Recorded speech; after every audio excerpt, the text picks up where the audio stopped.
so na woni wehu mabo bakata wa bofra otamfu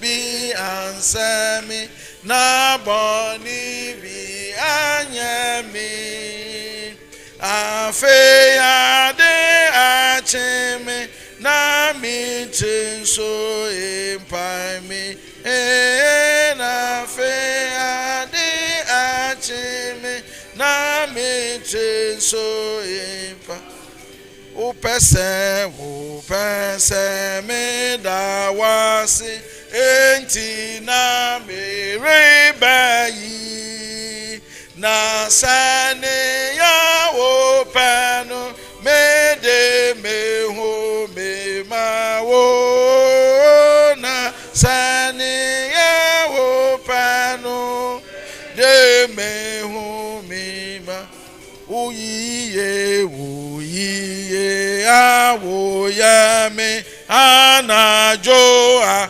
achami fire me na subio na shira me ne yeso ya me na subio makwanyina me kono ne majuma mayanu na me ko majene nyasani ya wopene na ne majaju nyasani ya wopene Mamimfa soro kwan na famikra adamfo na medu wane wasem kosi semedu woncha medu wane was kosi se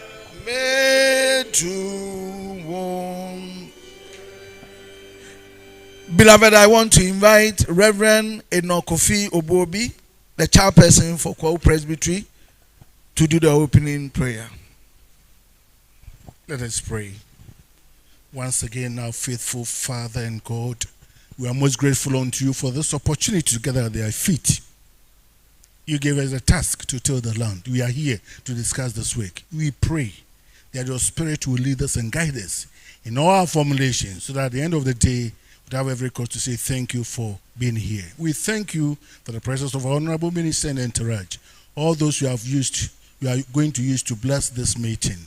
We commit the whole program into your hands. Come and lead us, because you have prayed in the name of Jesus Christ our Lord. Amen. Ladies and gentlemen, please take your seat.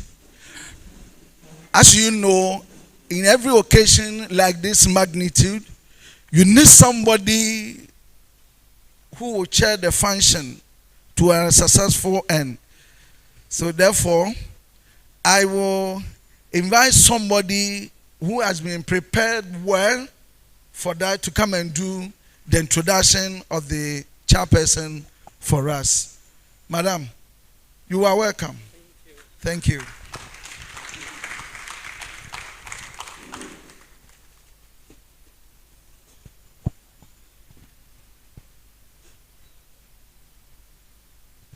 The chairperson,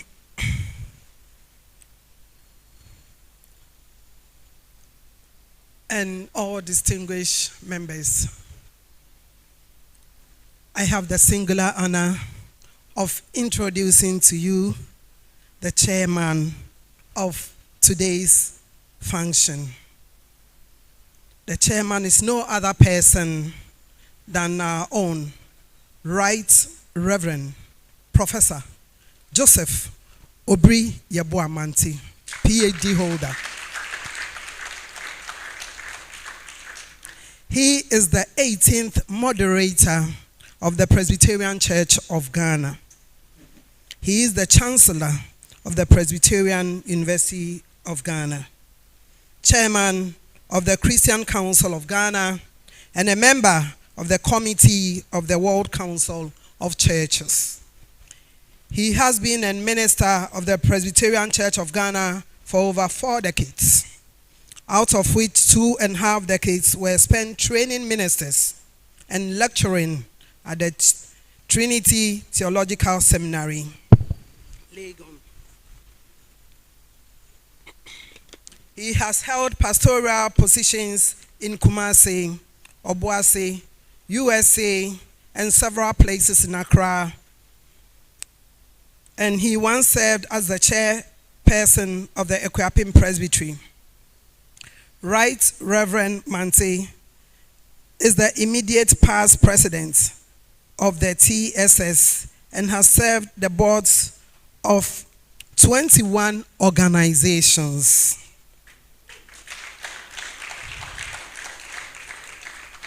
He was a member of the Accreditation Board of the Republic of Ghana from 2011 to 2018, and is a member of the American Academy of Religion, British Ethics Society, Society of the Study of Theology, UK, and is on the editorial board of the Trinity Journal of Church and Society. Right Reverend J.O.Y. Mante served as the 2004 General Council International Coordinator of the World Alliance of Reformed Churches, with headquarters in Geneva, Switzerland, now World Communion of Reformed Churches in Hanover, Germany, and has also served as the executive committee member of the Christian Council of Ghana since 2011. Right Reverend Professor J.O.Y. Mante is a member of the Adom Partnership International based in California, USA. He once hosted the GTV program In the Light. Right Reverend Professor J.O.Y. Mante is married to Mrs. Florence Mante.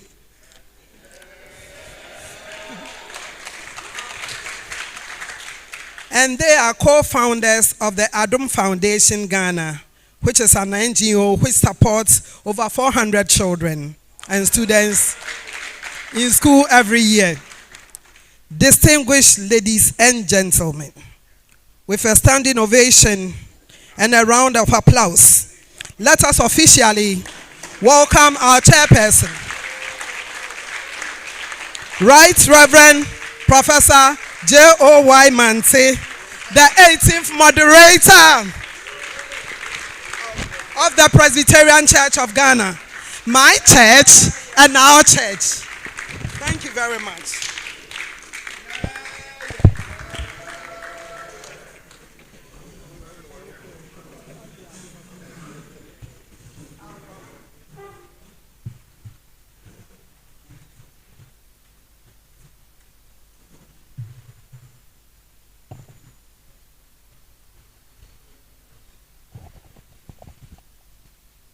Thank you very much. She just returned from Canada, and she came, was it last night, but insisted that for the introduction she would come. And that's why she decided to spend a lot of time. But thank you so much.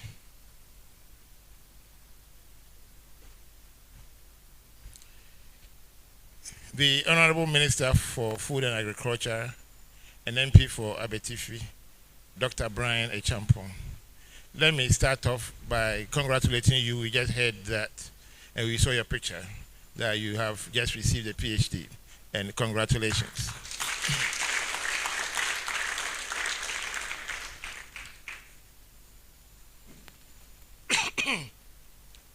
Presbytery chairpersons here gathered, invited guests, distinguished ladies and gentlemen, Let me stand on the existing protocols and proceed.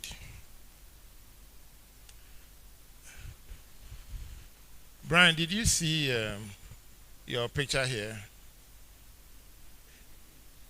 We intentionally did this today to welcome you, and we did it on purpose because you are the freshest, newest Presbyterian Minister of State and Member of Cabinet, and we are very, very proud of you.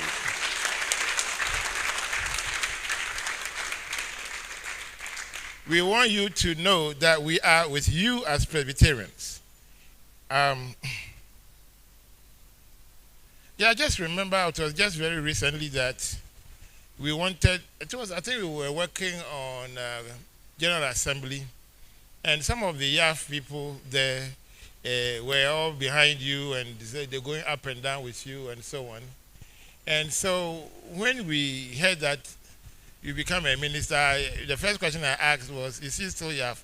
And they said, no, he's migrated to Men's Fellowship. So,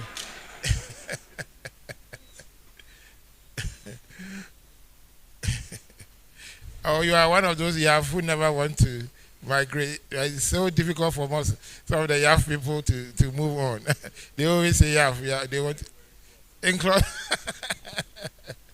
Yeah. But we just want you to know that we are very proud of our Presbyterians who are ministers of state.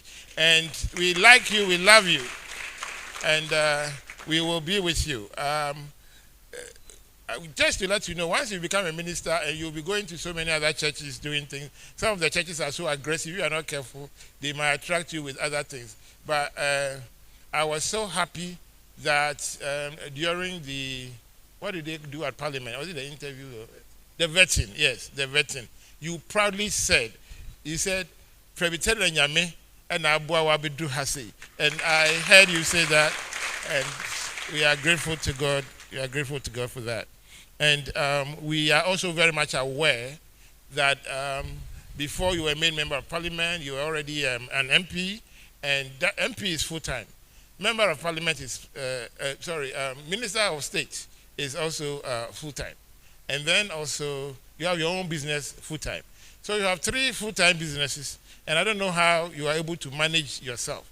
But I pray for more grace from heaven for you to be able to manage yourself, manage your faith, and let everybody know that you are a Christian and a committed Christian. Because we do remember all the things that God used you to do in YAF, and you still do for some of the young people, for all the other things that you have done, and you still do. I'm very much aware, as Chancellor of the Presbyterian University, of all the scholarships that you give to people in your constituency to be able to attend the Presbyterian University. We are very, very grateful. And we pray that God will use you to do more things for God and for your country. Your chairperson tells me, "Oh, we have our bread, but we might not cry."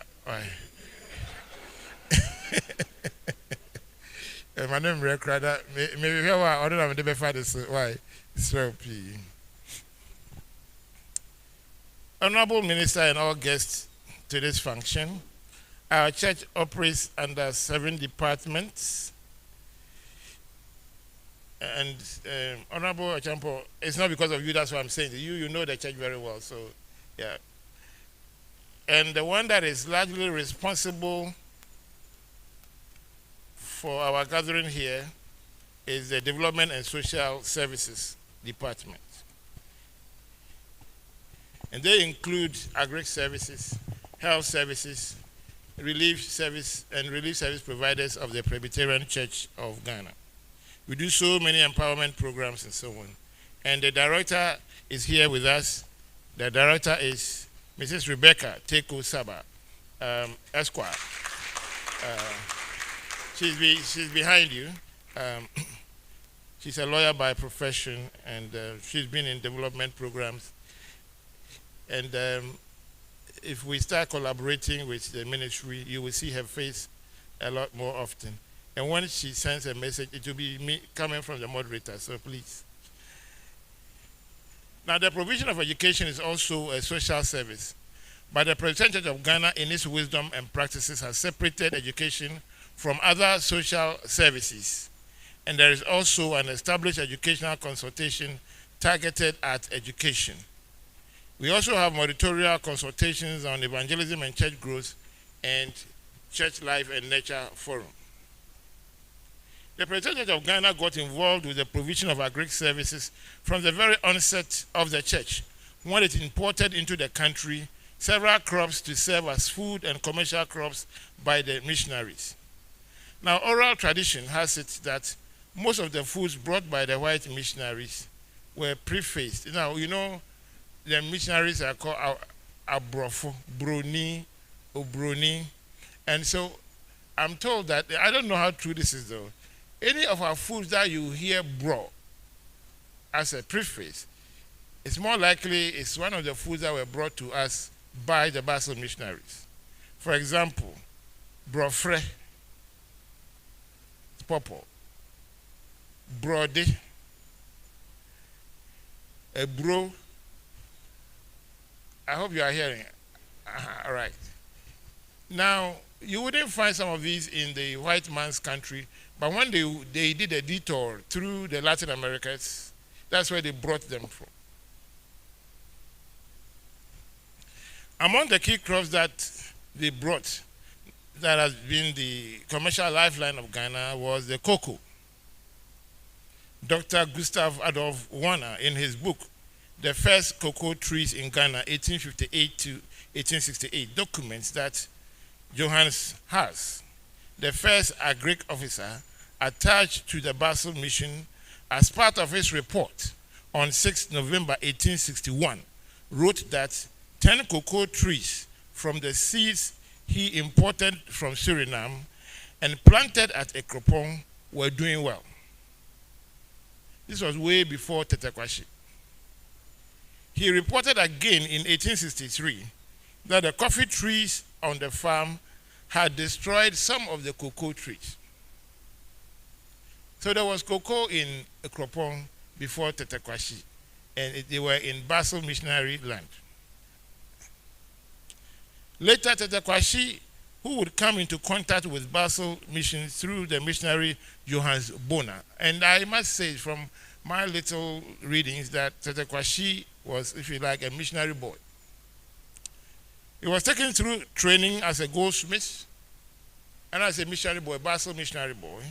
He was taken through training as a goldsmith and a shoemaker in the Basel Mission School at Osu, Christiansborg.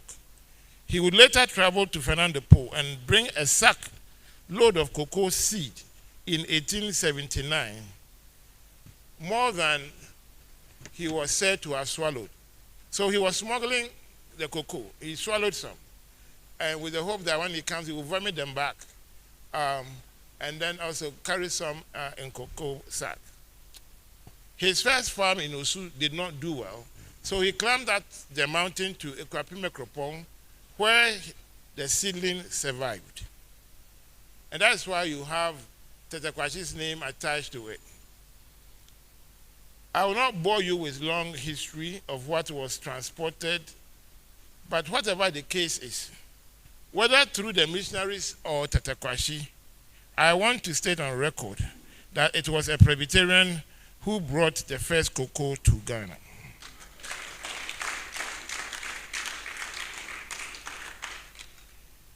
What people might not also know, I mean, this one, I'm told, you see, if you live in Ekropong, you will get to know some of these things. The other day, His Excellency the Vice President was at a meeting, and I was present, and I was trying to get him to become a Presbyterian. Well, I don't think I've succeeded yet. I was telling him that cocoa came from Presbyterians. Number two, football was first introduced in this country on PTC campus at Ekropong. Football, way before House of Oak. Way before House of Oak. One of the tutors had brought it from Scotland, and that's where it was first introduced. And then formal education, you know that along the coast, the Anglicans had come there and the Romans had been there, But the churches that they started there and the schools collapsed. And that is why we always say that the Presbyterian Church is the, Martyn's phrase is longest continuously existing church in this country. Since 1828, there has been no break. And that when the Gold Coast decided to have formal curriculum, it was the Presbyterian curriculum that was introduced. And I'm happy, I'm not too old, but I'm happy that at least when I was a schoolboy, that's when we were doing nature study and all those kinds of things. These were all typical Basel missionary curriculum. So listen, if you have a church in Ghana that brought you cocoa, that brought you formal educational curriculum, and that brought you football, if I were the president, I would be a Presbyterian straight.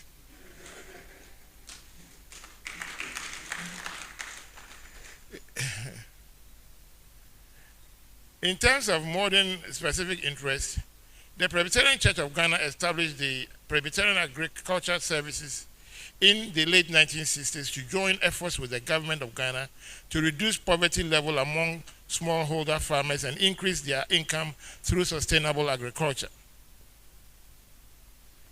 We do these social services not as an end in themselves, but we do them because for us it is mission. We want to do things the way Jesus has taught and commanded us to do. He asked us to be witnesses, so we witness about Jesus Christ in the spiritual, moral, environmental, and social dimensions. It's because of this that we have 35 senior high schools, including the Masters of the National Science and Maths Quiz, PRESEC, Legon. Honorable, is that your school?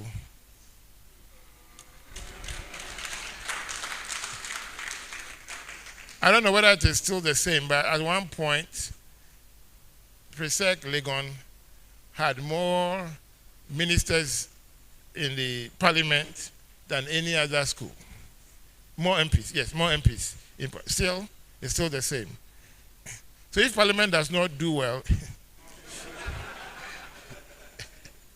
it is the Presbyterians, is that right? But let's suppose that parliament is doing well. So if they go to parliament and you see people fighting and taking ballot boxes and running, those who will be taking the ballot boxes will definitely not be Presbyterians. Thank you.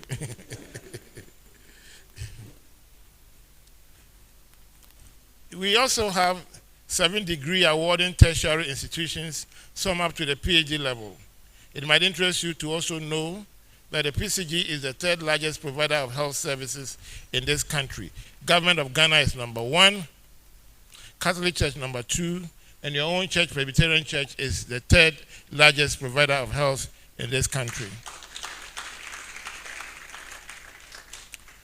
When it comes to agric, most of the people in the southern part don't know as well. But, Honorable, it might interest you to note that I was at a dinner in the Upper East region with the Presbytery chairperson and the regional minister, who was sitting close by me, and he said to me, "Moderator, I'll tell you the truth.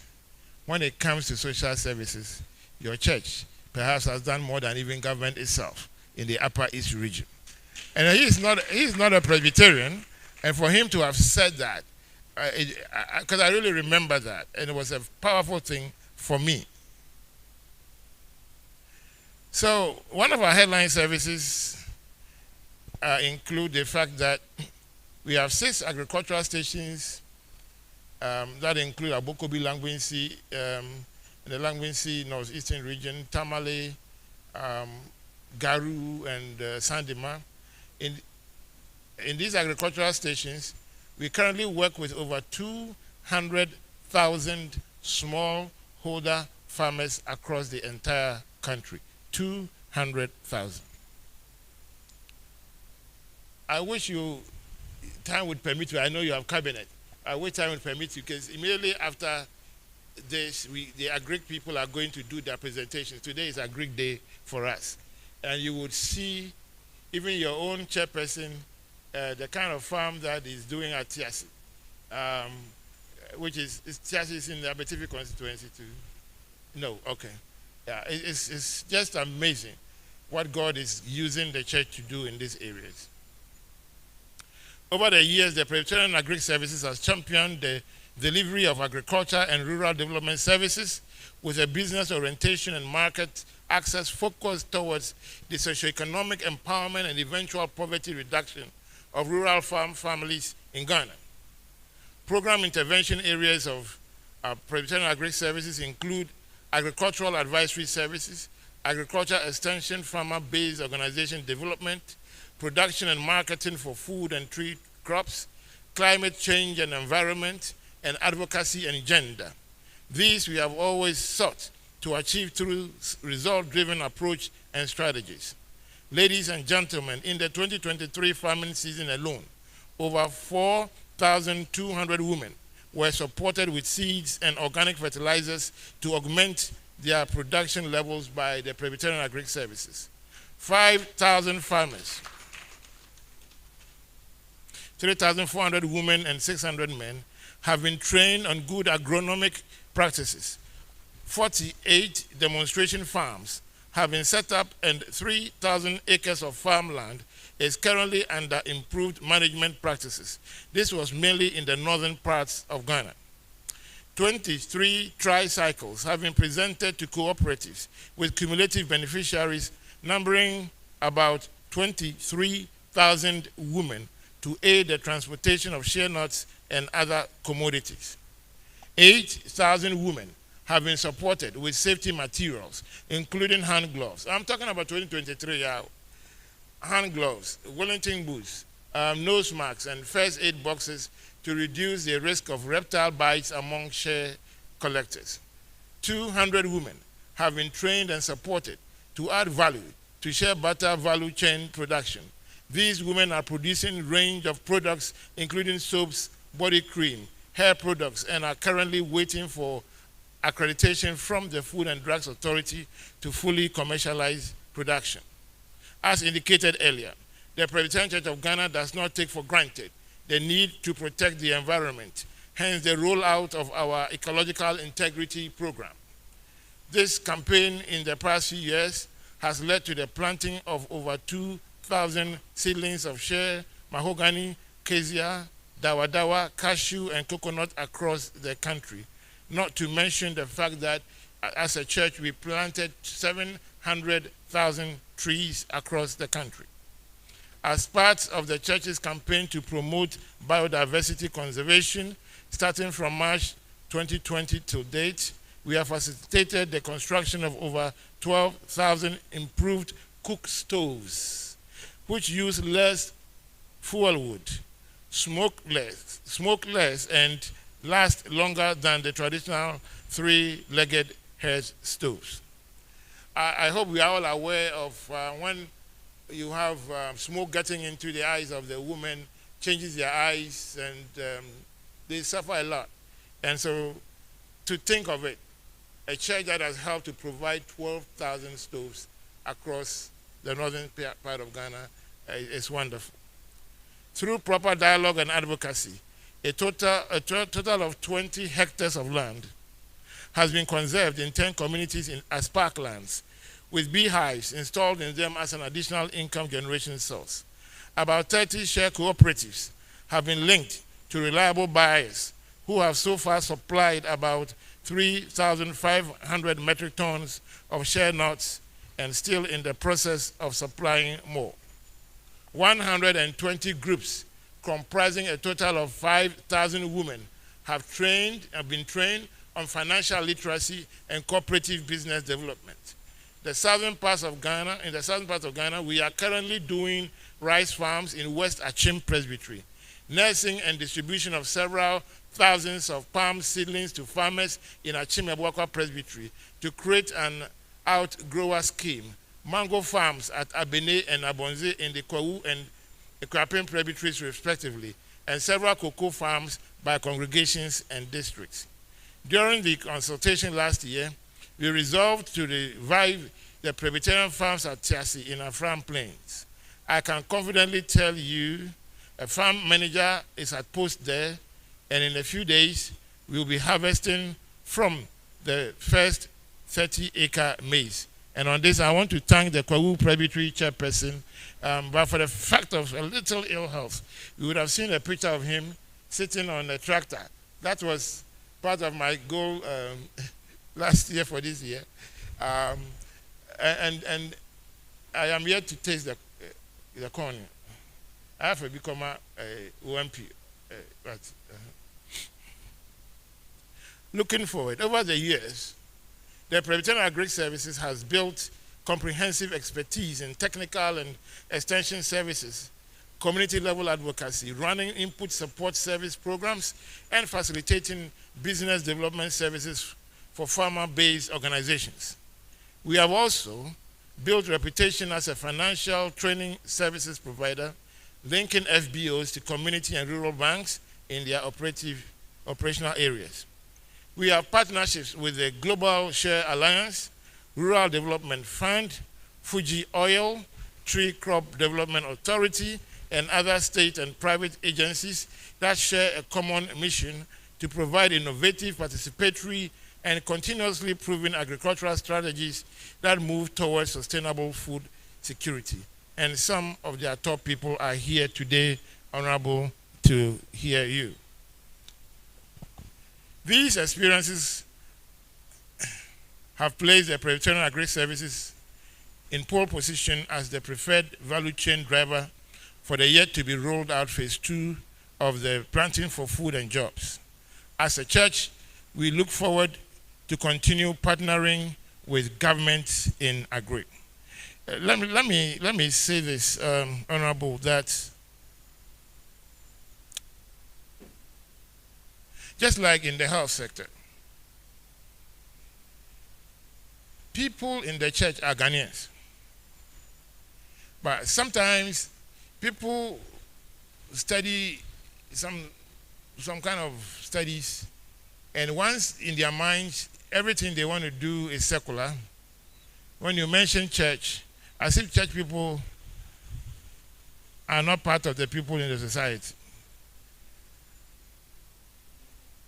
I want to bet you that if you would turn your eyes towards Presbyterian Agri Services and knowing who you are and where you have come from, your heart desire, which I heard at your last breakfast meeting at Kempinski recently, to make sure that tomatoes and onions are not imported, you will see it. And this one you can trust the church for it. Because one thing is that what motivates the church to do things is more than money. For some people, everything is the money they get from it. For the church, if you get the money, praise the Lord. But we have the heart of Jesus that pushes us to make sure that nobody goes hungry. That is our desire. And I think that links up with your heartbeat also. So try the church more. To be my humble advice to you. Our church is looking forward to the day the Ministry of Food and Agriculture will cede even some of its projects and programs to the Presbyterian Agri Services to implement, especially in the 5 northern regions and the northern parts of the OT region to the church as the implementing partner. Such an arrangement will serve as a means of strengthening church-state partnership in the agricultural sector. You will recall that when you took office,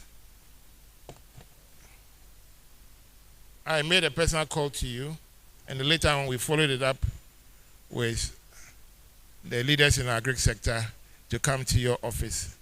And they informed me that you challenged them to go out and look for land, and that you are going to really do big agri projects with us. And I know that is that's one of the great things. And so before you came, we prepared ourselves.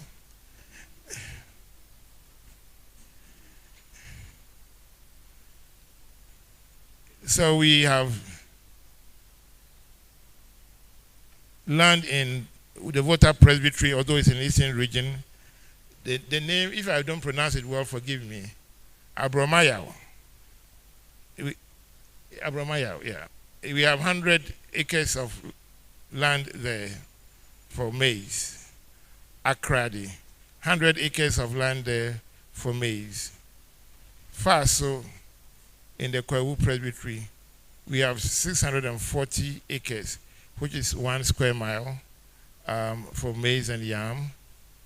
At Tiasi, we have 642 acres for maize and other things.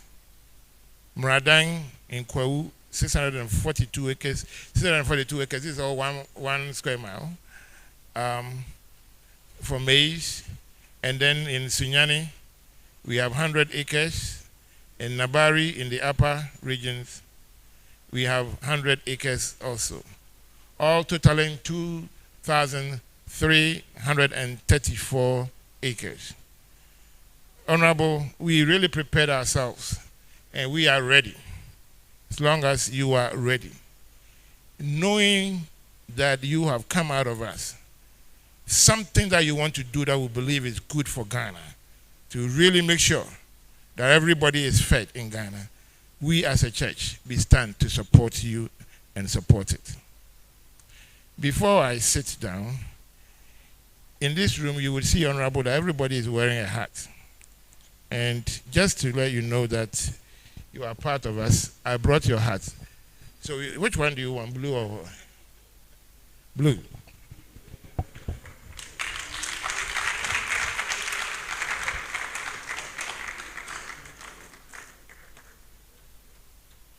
I brought you your hat, so you wear your hat.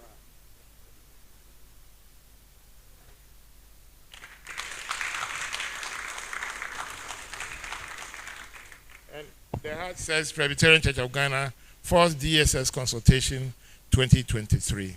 On this note, Honorable Minister, ladies and gentlemen, I accept to chair proceedings of this morning's event. Thank you all, and God richly bless you.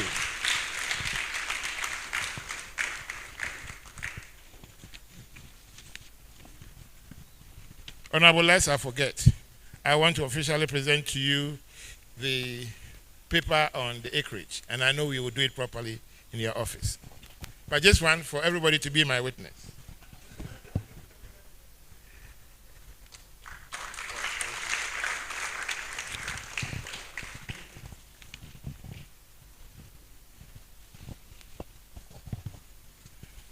Oops. Honorable, this will be for your wife. So I gave him one for his wife. All in favor say aye. The ayes have it.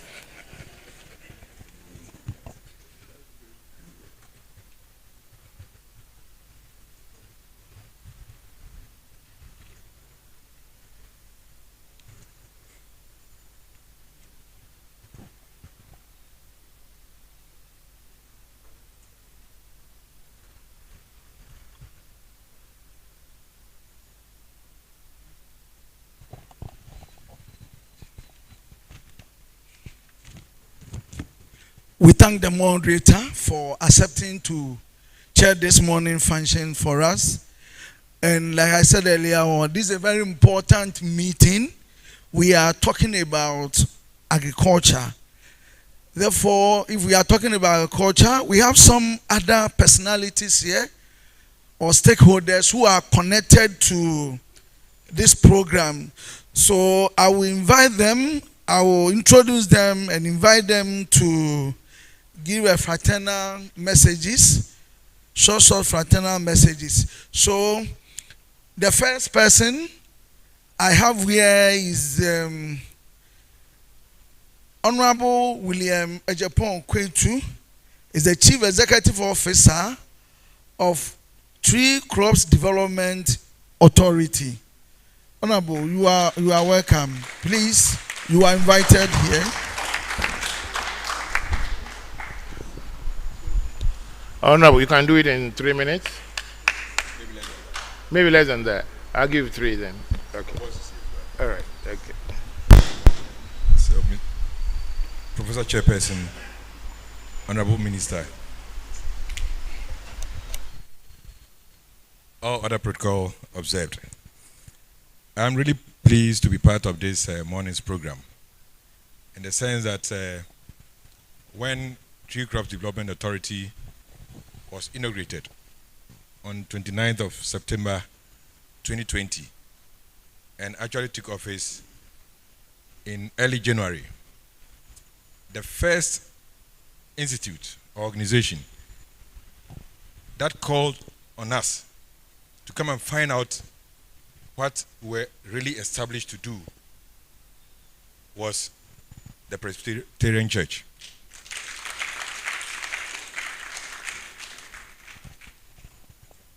At that time, I had just come out of Parliament as a Member of Parliament for Akimadan constituency. And I had a mentor within the constituency, Reverend Dr. Edu Okorie.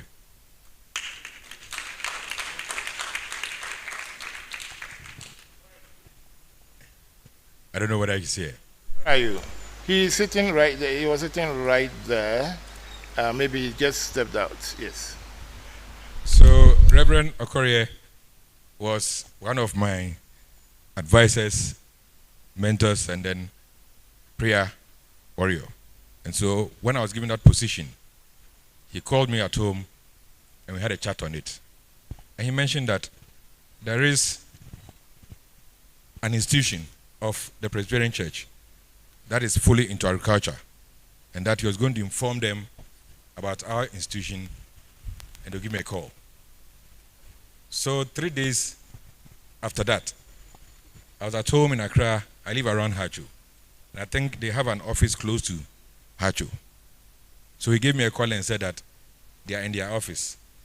Did they come to my house? I said, no. You show me the place and I'd rather come there. So on that day, with Auntie Sylvia and then some other persons, I think they numbered about 5. Fully prepared for me, I went to sit there. They threw all the questions about tree crops. So when I elaborated on what we are established to do, then they said, we want to be the first to put in application for some of the seedlings that you supply. And true to their word, we're the first to apply for seedlings for planting.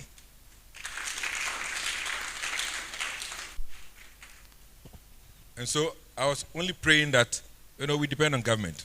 So sometimes government will say that, we are going to do this.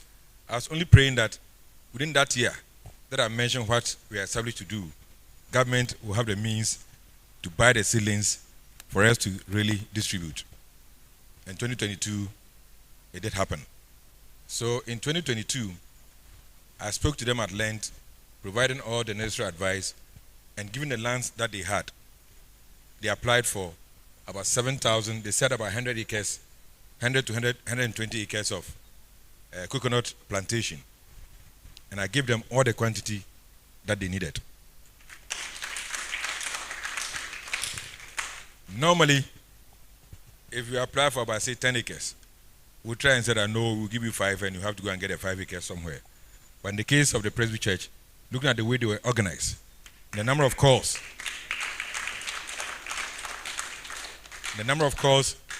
that came on me, I decided to give all the quantity that they requested for. In fact, with some additional quantity, because with seedlings or agricultural material, some will definitely go bad.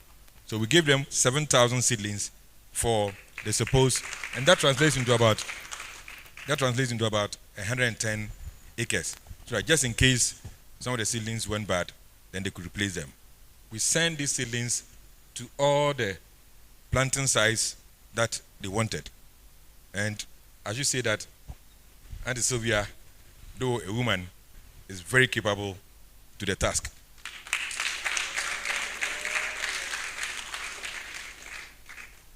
So on this occasion, she's the same person who has invited me here and reminded me every other day to be here. Even this morning I received a message and I said, I've planned to be here this morning, so I'll come.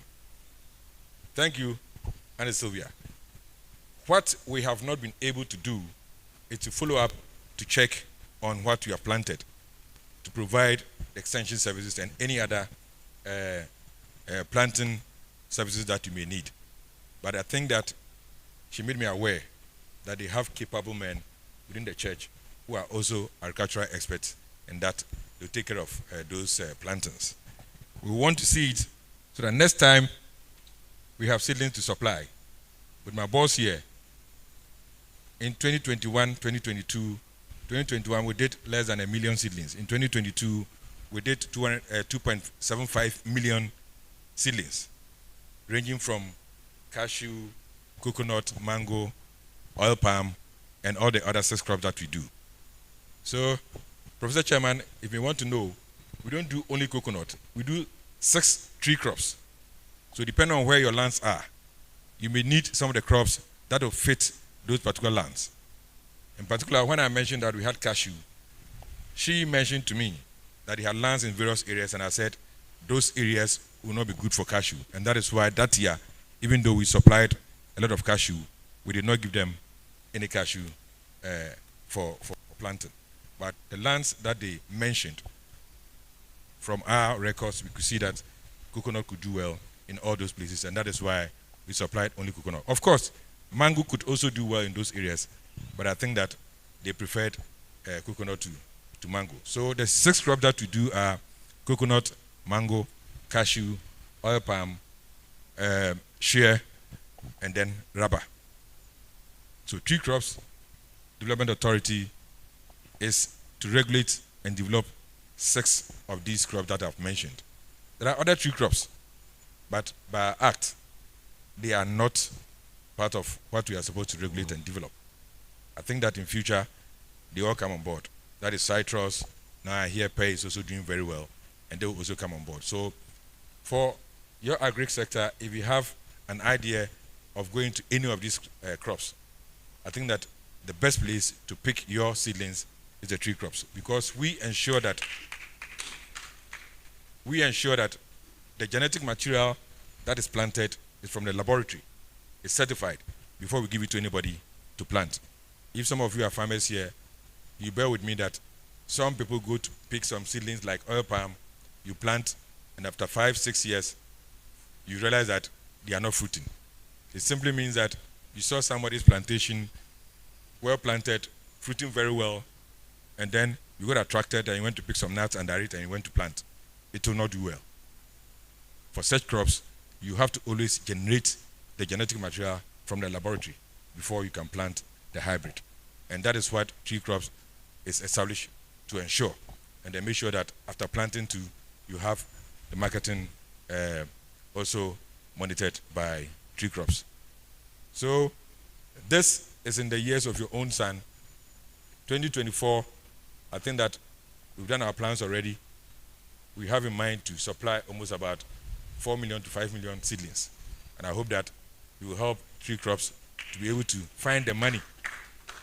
We'll find the money to have all these seedlings supplied to farmers who so much need them.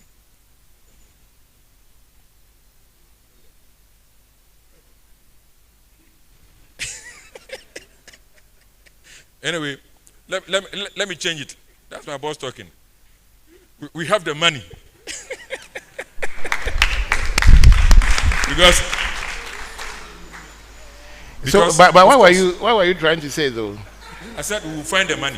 First, finding the money deals with ministers lobbying with Ministry of Finance. So this one, he says they have the money. Yes. So now I'm changing to we have the money because we have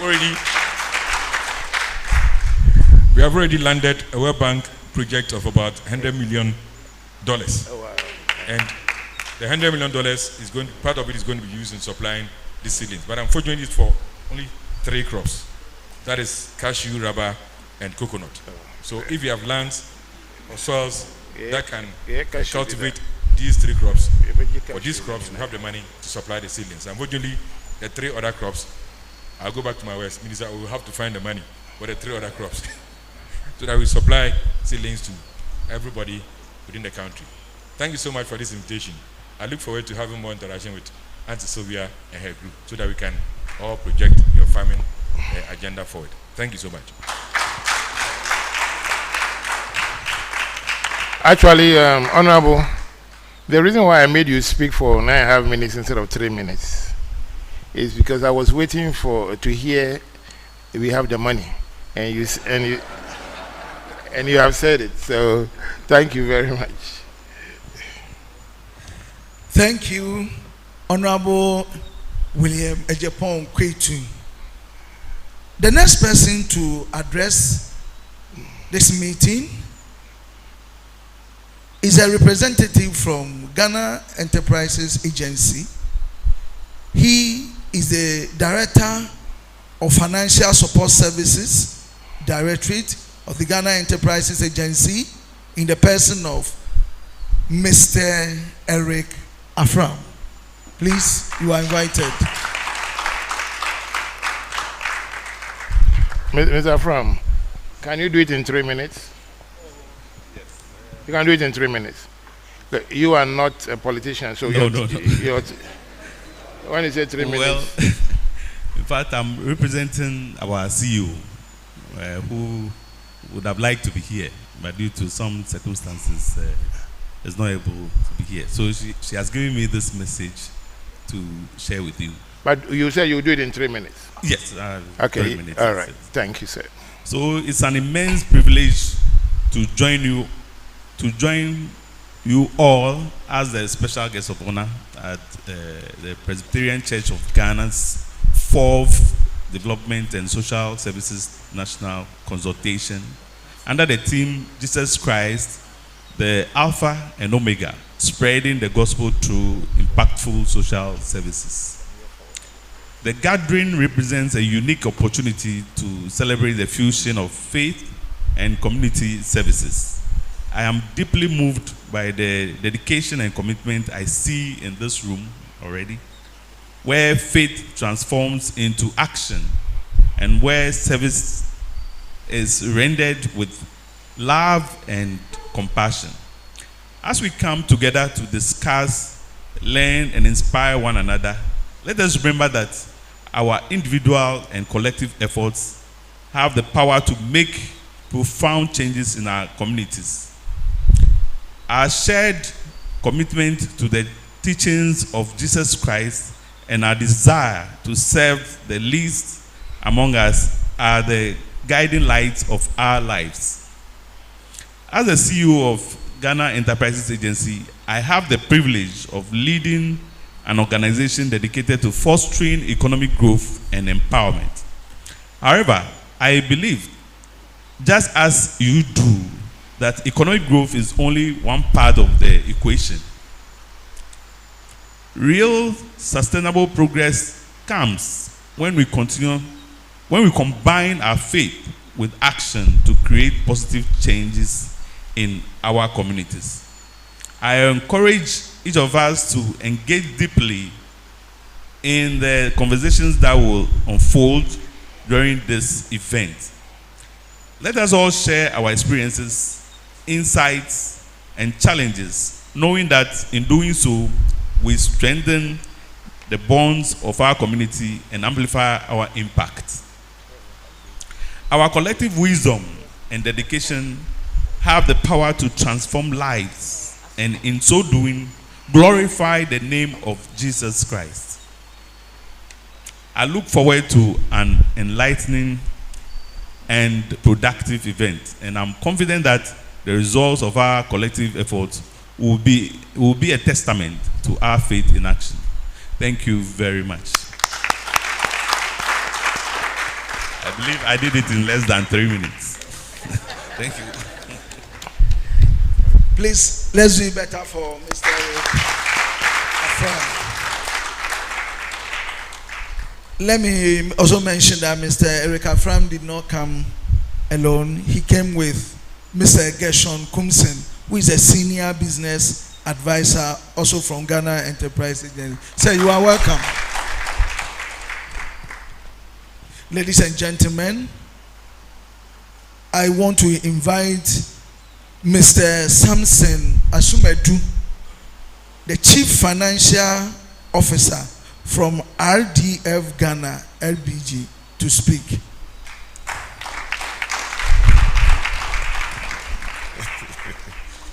Thank you very much. Mr. Chairperson, Right Reverend Professor Mente, Honorable Minister Dr. Brian Echampon, distinguished ladies and gentlemen, all protocol duly reserved, good morning. I'm also here representing our CEO, Mr. Yawopon, who is also engaged in an equally important event. So I speak this message on his behalf.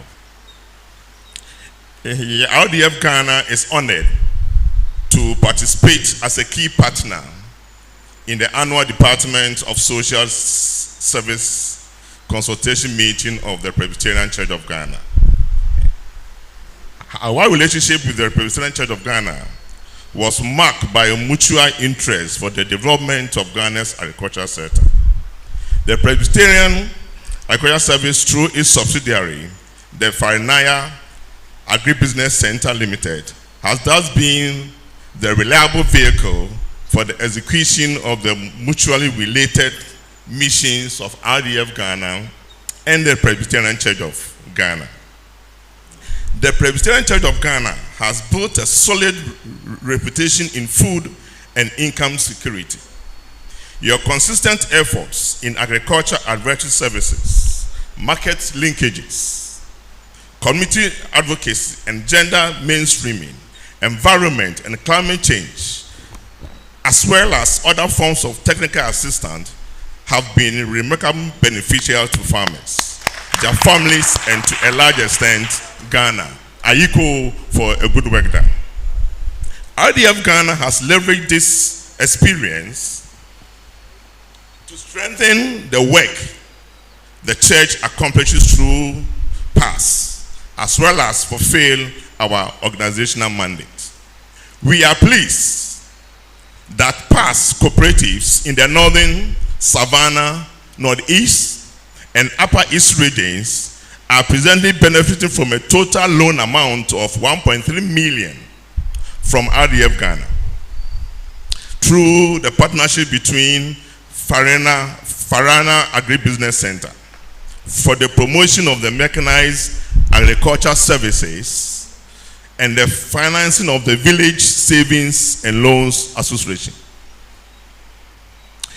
RDF Ghana also partnered with PASS in 2022 to provide technical assistance to about 2,000 women in the use of clean and efficient cooking practices through the construction of the improved cook stoves, as mentioned by Mr. Chairperson.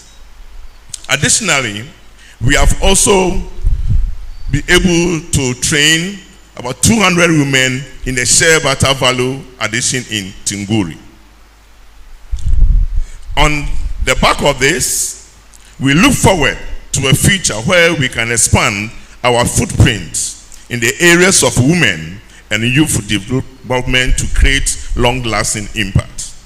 In the last year alone, RDF Ghana and PASS have achieved a lot in quality and quantity. Most importantly, their lives involved meaning everything to us. The result of this, each with your organization, give us the edge to exploit more. We value your expertise, admire your passion, and wish that you sustain these gains made. RDF extends our warmest greetings to all stakeholders present.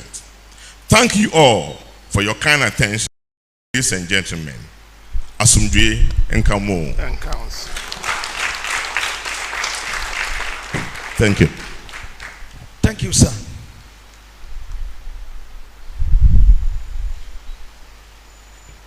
Ladies and gentlemen,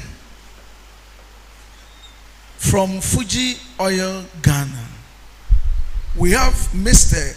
Alexander Abebio, Procurement and Sustainability Officer here. Please, you are invited. Abebio, you can do it in 3 minutes. Reverend, if you can give me 5 minutes. Well, it depends. Like if you are going to say because of this, You were going Chair, to, I will do you're going to within give the $5 3 million minutes. for share something. Then, because the honorable minister has to go back to cabinet. So Chair, I will do within 3 minutes. you do in 3 minutes Yes, sir. because you don't want to commit money to the. We've already committed and we'll continue to All commit right. more. Okay. Thank you, Mr. Chair. Reverend Chair, Honorable Minister, thank you very much for giving us the opportunity. I'm representing my above Job Osei, who is the head of procurement and sustainability. Fuji Oil is located in Techiman. We are collaborating with PAS in the northern sector and doing a lot of businesses there.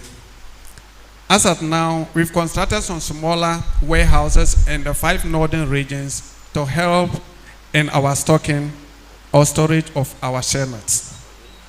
We have invested in over 50,000 women in the northern sector in collecting and storage of these shell nuts through a cooperative group that we call the Timber Kandu Cooperative Society in the northern region. Through this, we are giving them warehouses, training on health and safety businesses, development and aggregation of kernels. We've been buying their product above the market premium or market average price. We've also created a lot of jobs, being direct or indirect, in the northern regions through the guys who have been conveying our goods for us and then transport owners as well. Again, we spend close to $2 million annually in these areas just to promote share business in the country. Apart from this, we also collaborate with other institutions to involve in tree planting. And every year, Fuji Oil is trying that we plant at least 6,000 trees to ensure that we also help to protect the environment we are working on. We believe in long service, and we hope and pray that we will continue to work with Presbyterian Agri Services for a better future for Ghana as well. Thank you very much, Reverend Chair.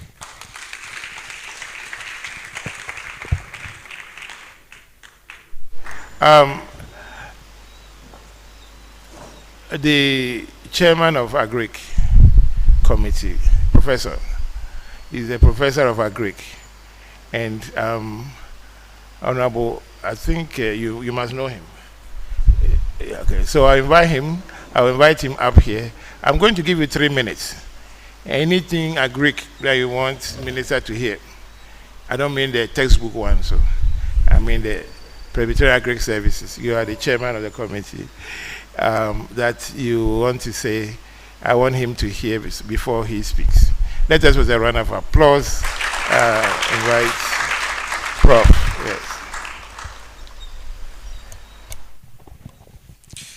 Papa Chair, thank you very much. And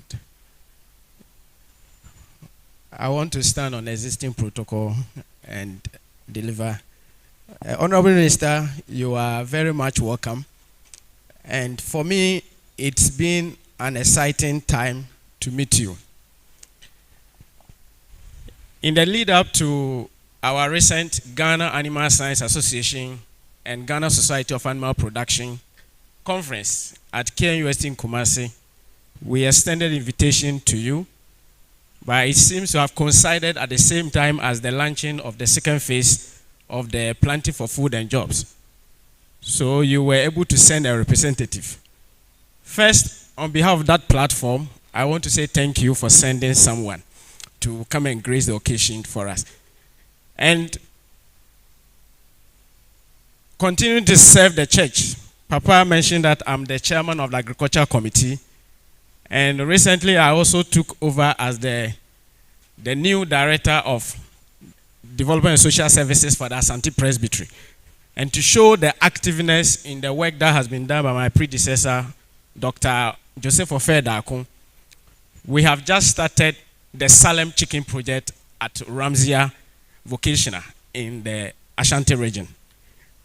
And when I was returning from Canada in 2013, with a word from Professor Ieliko Osafo, one word that he gave me was, please come like a missionary. And I believe we have been in the mission business and it has been working. I'm a specialist in poultry production and hatchery operation. And so, for us, we have seen that you have launched the World Bank Broiler Project, and I'm supporting Akati Farms as an expert to produce the day-old chicks that you have requested for. We want to use some of our agric stations to lead that project, and our agric stations have those capacity.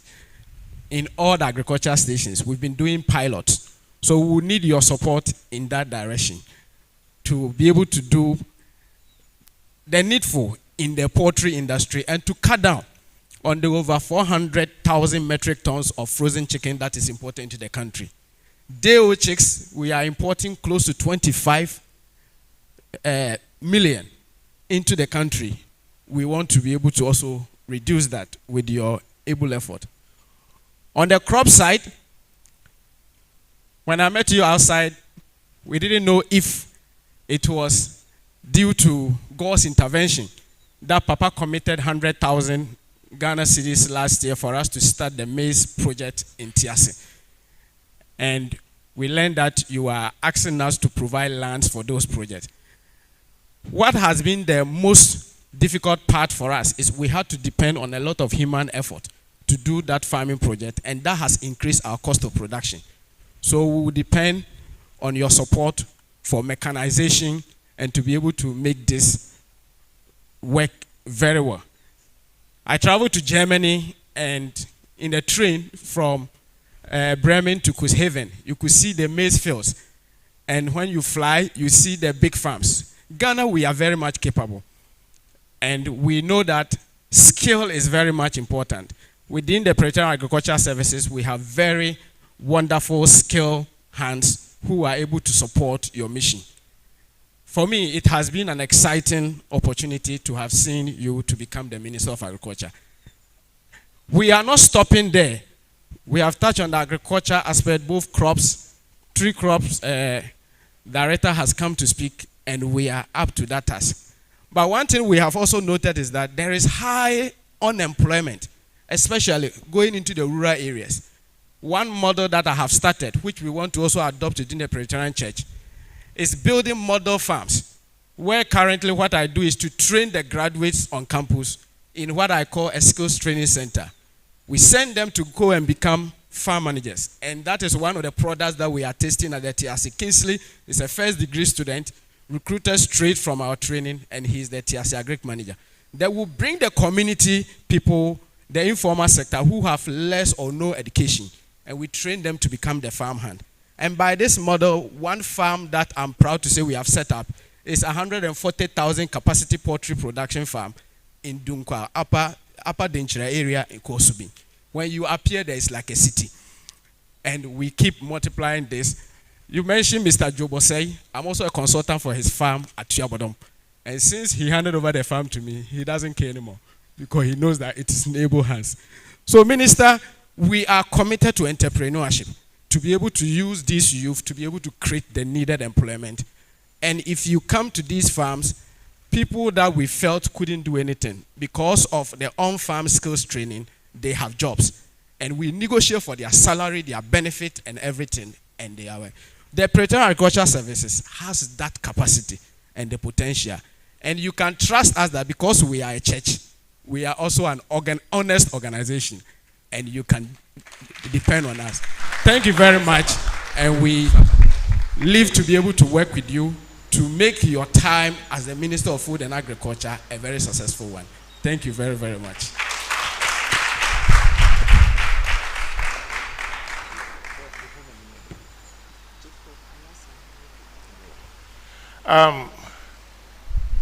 Honorable Adeba Kwa, maybe moderator. And some be moderator, net Damakoma so part, and be moderator, who has a be happen. So, passing can be 1 mile, 1 square mile, a fool.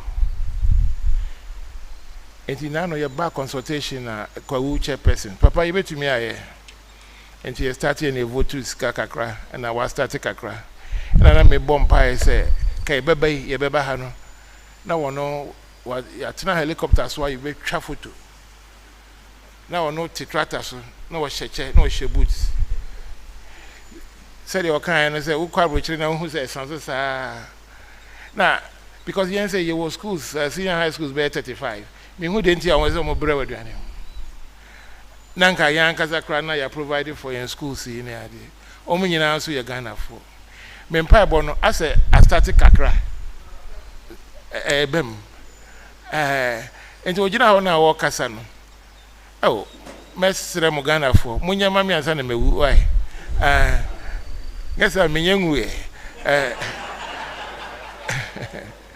you want to see a vast miles upon na kafuo na tractor in na kam kra ka papa tena tractor na right na matena left na ye twiko saa na ye twiba na ade aduane ye supply aduane na Ghana ni bia komu ni Ghana ni bia ka Jesus ni be gi papa enti means madisra ba ko pa no mesre Dr. Brian Echampo honorable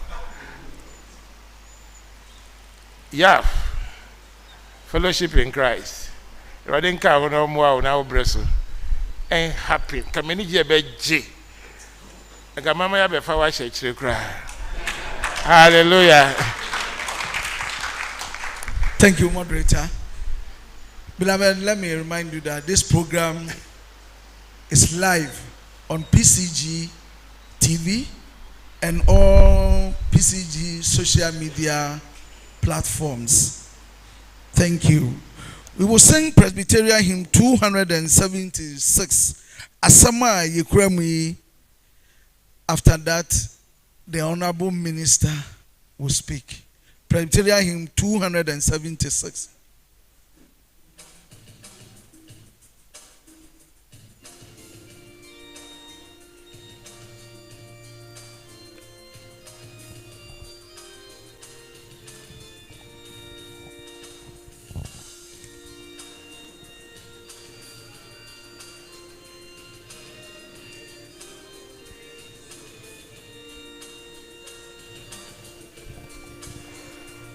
We are waiting for you. Okay.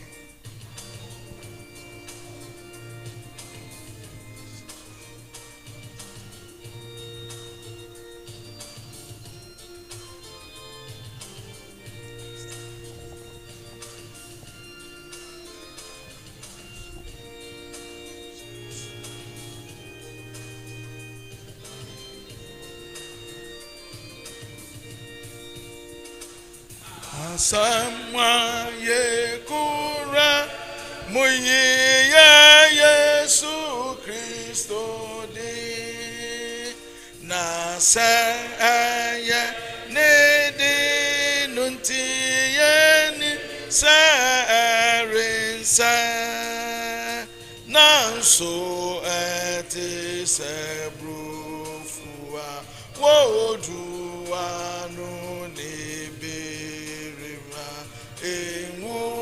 wafama rimfi ewu ana supi ewo ansa ewu aso aba ama eyema yansana wode abraya na chirayanka yiyema yedunya minchang akasa yeje yesundi ono na yangamaniti ofi soro beje yawom de yarekona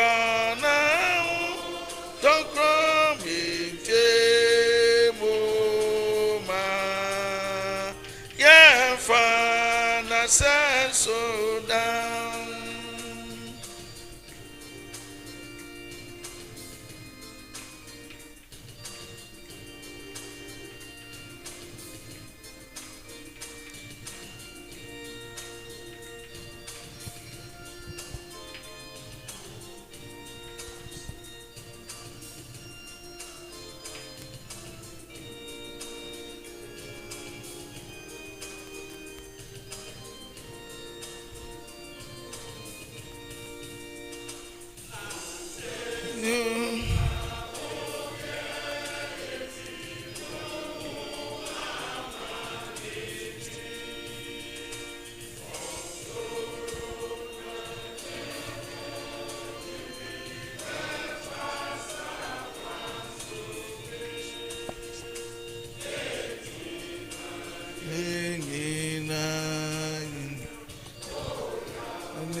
Please, can you take your seat? Ladies and gentlemen, now is the time to introduce to you our special guest of honor who is going to address us. Is no other person than the current Minister for Agriculture, Republic of Ghana, in the person of Dr. Brian Echampong. He is also a member of Parliament for Abetifi in the Eastern region. One thing I know is that he is Odadie. And then he also attended Johnson and Wales University, University of Ghana, and Massachusetts Institute of Technology. Ladies and gentlemen,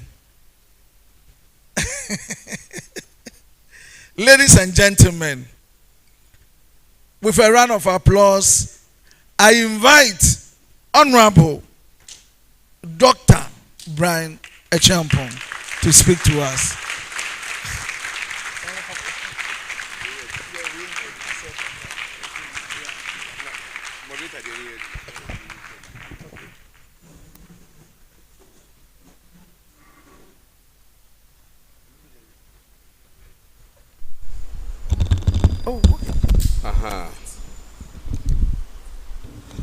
Papa Moderator,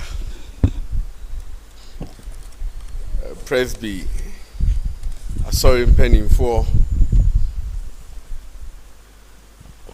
call Presbytery Chair, Auntie Sylvia Ziga, Oda Agrek, I know our Presby, sorry, as a phone penning for, sorry, as some for, on a pay me chairman na ahade mabay na mabami diemu ai Presby ayebi amami na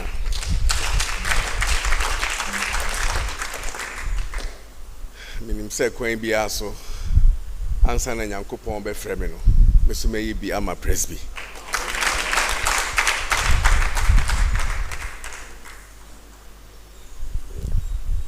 Today we are gathered here as a wing of the church responsible for social services to take stock, plan, pray, and go out to implement. Well, I wish you well. I'm here to make an appeal, and I'll make it very short. Let's set big targets. Let's set big targets and make a deeper impact in our food security matrix. Today, we consume about 2.5 million metric tons of maize as a country. We consume about 1.5 million metric tons of rice per annum. We consume 324,000 metric tons of poultry per annum. For poultry, we only produce 15,000 metric tons of what we consume. So we consume 324,000, and we as Ghanaians, the proud Ghanaian, red, gold, green star, all our collective efforts, we produce 15,000 metric tons, which is about just 5% of what we consume. Now, let me take the maize consumption and relate it to what we as a proud church are producing. You get about 2.5 metric tons of good yield per acre of maize. And so if as a church we are producing all the paper that was given me, Accra Day, Abromaya, Fasotia, Simradan, Sunyani, and Nabari, we are cropping 2,300, and I wanted to put this one there, 2,324 acres. 2,324 acres. That's what the Presbyterian Church lands are, as handed over to me. Now, for every acre, you are getting a good yield about 50 bags. Every acre, about 50 bags. So multiply the number of bags by the acreage. I want us to go through this process. I'm sure we are proud of ourselves, aren't we? Don't be sad now. Are we not proud of ourselves? Great. You'll see the numbers in a minute. How many bags? 116,200. 116,200. Outstanding. Let's clap for ourselves. Great. Now, what is this number in metric tons? I think you divide by 20, is that correct? At 50 kg bags. This is 50 kg bags. And 50 kg bags, a metric ton is 1,000. Is that correct? 2324. 5,810 metric tons. He said we should divide by 50. No, by 20. 50 kg bags. Oh, 20 will give you a metric ton. Is that correct? Yes. Multiply by. Yes, it gets 5,000. Quick to check if it is correct. Yeah. I want all of us to contribute to this arithmetic. You can divide by 25. 50 kg. Yeah. So you multiply the total acreage By 50. by 50 and you divide by 1,000. But 50 divided by 1,000 is 1 over 25, right? Yes. Yeah, so that is also 1 over 20. So you got 5,000. Yeah, divide by 20. Okay, so that's 5,810 metric tons. Is that correct? Yes. Now put it by what we consume. 2.5 million metric tons as a country. So put 2.5 million metric tons there, please.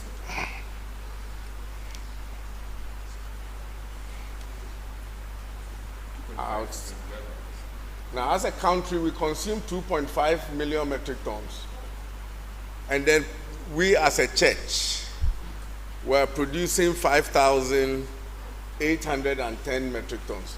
Now divide, I want a percentage. Make sure you bring all the zeros. 0.000.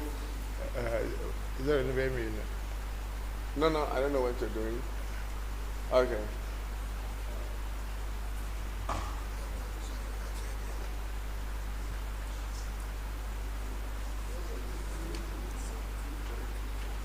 So less than 1% of our national consumption, less than 0.5% of our national, 0.1% of our. You get them. You get the metric. Yeah. Uncle baby. Exactly. But we are extremely proud of what we're doing. And this is a problem on every single item that we consume as Ghanaians. And that is the scale of the problem that we are trying to solve.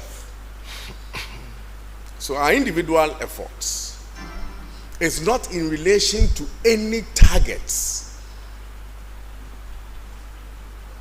Everybody is trying to do his best, but they are not relating that effort to a target that will feed all of us. And that is the beginning of the problem. Nobody is looking at our consumption targets. Everybody is looking at the 100,000 Ghana cedis that the grateful moderator has donated and what is able to do. And that is the invitation that I want to throw to the Presbyterian Church. For you to see your effort in relation to what you are consuming. Your effort in relation to what you are consuming. Less than 0.5%, less than 0.25%. And I'm just talking about maize. And this is when you have dedicated all your farmlands to maize. Because here, I see Accra Day is for maize, tomato, okra. So you take it out of this. Farsi is for maize and yam. You take it out, take the yam out of this. Emradan is for maize and yam, take the yam out. Nabari is for maize, soya, and rice. Take the rice and soya out. The problem becomes exacerbated. And so, and we are one of the biggest producers in this country, the Presbyterian farms. And this is our effort, but we blame government. And President Kufuor will tell you, abayin, and no enemy. You can say abayin no, papa, Kufuor ni yesi wayadie. You can say abayin no, nya, Kufuor no yesi onye den, onye. Nti aka say abayin no, was say man aduane, Kufuor there was say o man aduane. Kufuor onye fu. Yen Ghana for no, yen na was say you, de da ye ni so. Na ye ni na ye de yensa sum. Abwa AEFU. And that is a grim picture I want to paint to Ghanaians. First, we should all collectively understand the scale of our problem. If I give you the 10 crops that we consume the most, you will leave here very sad what the numbers show. Onions. I'm sure we know the story of what is happening in our Sahelian countries. Half desert, the other part that is not desert, they are fighting there. We have peace, we have good weather, good soil. We import almost $2 million worth of onions from Niger every month. Onions from Niger. Niger.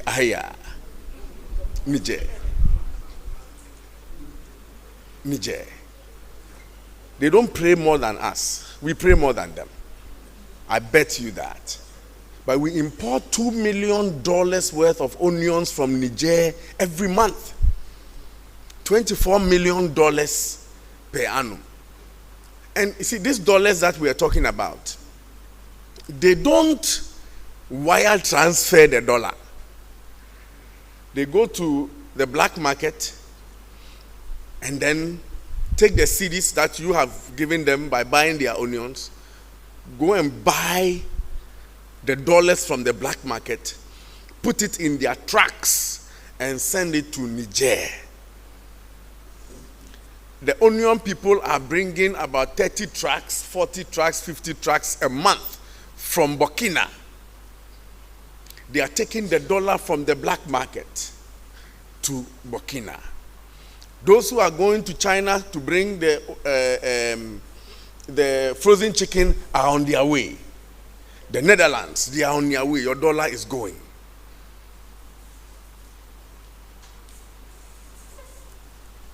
So you see the problem. So we as Ghanaians, we need to understand that the problem will not be solved by a government. The problem will be solved by us, the people, by first understanding the nature of the problem and us all agreeing that we will use DSS. We have a major unemployment problem. I mentioned that you consume 2.5 million metric tons of maize. Now, don't take this off. Put it in the next line. If you crop an acre of maize, it will cost you seeds, fertilizer, renting tractor, renting farm labor per acre. Your total cost, we rounded it about 5,871 Ghana cedis. Please put it on the board for me. All your cost to buy seed, fertilizer, rent a tractor, blah, blah, blah. 5,000. This is post-land development, after you have done your land development and everything. 5,871 Ghana cedis, your total cost. Now, we agree that we produce about good yield, about 50 bags per acre, 50 kg bag. Now, the farm gate price of a 50 kg bag is between 180 and 220. So that my math will look nice. Let's use 220. 220. I mean, those of you in the business, I'm sure you'll agree that it's a fair farm gate price. Is that correct? Outstanding. So if you multiply 220 by 50 bags, what do you get, please? You get 11,000 Ghana cedis. Now, take out the cost of 5,800. 5,871. You get a profit of 5,000, please, 129 Ghana cedis per acre. Let's say you have some other small challenges so that the math will look right. Let's even make it 5,000 Ghana cedis. But this is over a 4-month period. This is over because maize is about 4 months. Is that correct? Or it has changed? 4 months. From planting to harvest, about 4 months. Great. So let's assume that you are planting 10 acres. Please multiply the 5,129 by 10 acres. What do you have? 51,000. Please, can you go to the A and B, the corner, select the whole worksheet, the corner, the far corner, no, between 1 and B, down, one, that one, the corner. Select the whole screen. I want you to select the whole screen. No, the corner, go corner, there's another corner there, like a triangle. Select the whole screen.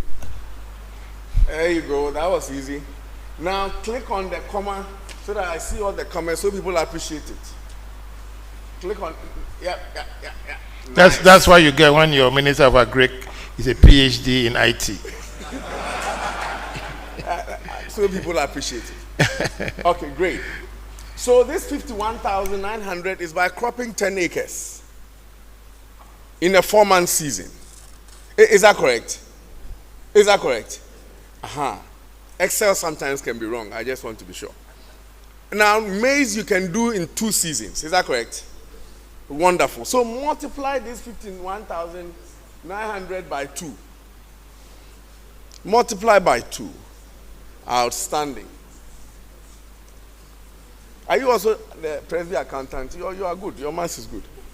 102,000 is what you will earn by cropping 10 acres twice a year on maize. This is a fact. Now divide this by 12.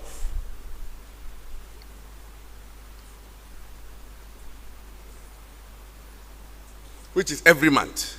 Let's assume that you spread the income over 12 months. 8,554,000 Ghana cedis is what you make in a month. 95% of the people on government payroll don't make 8,500 Ghana cedis a month. And I sure believe that 100% of pastors don't make 8,500 Ghana cedis a month. You see, but we as a people are complaining of unemployment, at the same time we are complaining of food security. This is employment. This is income. Because for maize, whatever you produce, people will buy. If not in Ghana, in Togo, in Liberia, in Afghanistan, in Kuwait. For us to be able to feed ourselves, giving every young man 10 acres of land,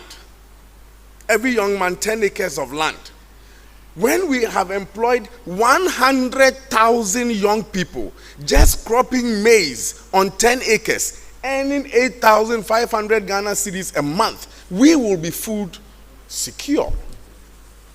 100,000 people will be employed. Add another 100,000 on maize, on soya beans, another 100,000 to crop rice, another 100,000 in poultry. You see, there's something wrong with us. Forgive me, this is a church building. But there's something wrong somewhere. Something is just wrong. We have unemployment and then we are hungry. This is where the problem is. We are not rallying behind as a people. Rep Moderator, forgive me, we are not rallying behind common sense to solve a very, very simple problem. And that is why we are hungry, and that is why we are unemployed. It can be done. The land is there. The weather favors us. Everything is in our favor. We have God. We have Jesus. We have the moderator, for Christ's sake. We're wasting a lot of time complaining. But I don't think that God will answer us when the solution is right before us. I don't think that God will answer that prayer. The solution is there. So, moderator, my invitation today to the church is for us to scale up. And you have one of your own. You have one of your own. Willing to partner with the Presbyterian Church to scale up.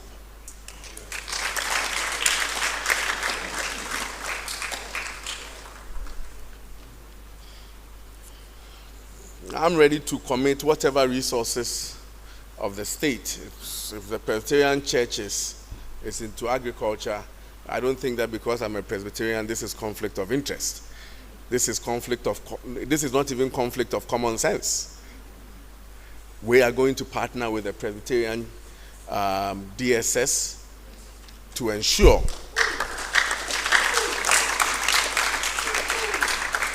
that in the next 2 years, that we move from 2,000 acres, moderator, but we should be able to hit 20,000 acres by the end of 2025.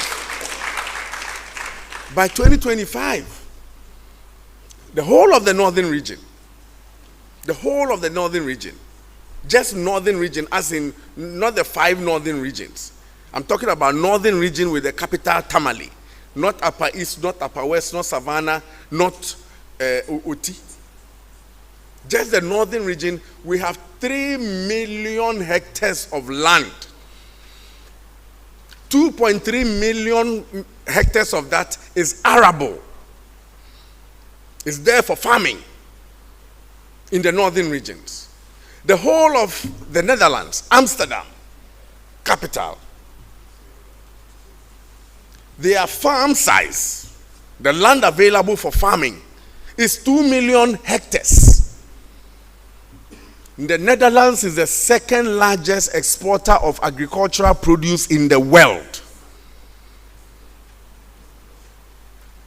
Netherlands, with 2 million hectares. They are the second largest exporter of agricultural produce in the world. The northern region alone, we have 2.3 million hectares. Northern region with Tamale as capital. When we declared the Afram Plains the food basket, we just left the basket and abandoned the place. Kumewu alone, the Afram Plains, you can find easily 1 million hectares of land.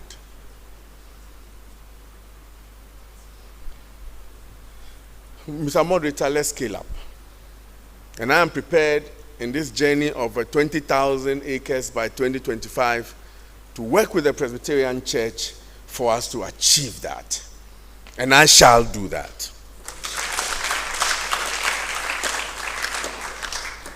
Honorable, can you say what you just said again? Cameraman, catch that one. I repeat, I shall partner the Presbyterian Church to crop 20,000 acres of land by end of 2025.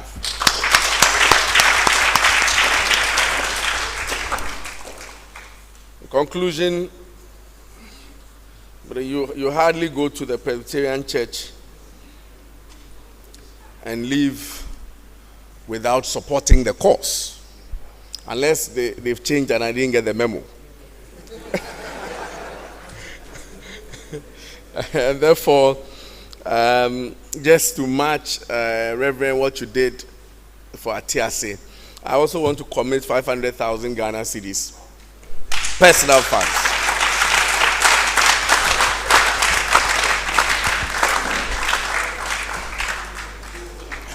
To the DSS-Agric.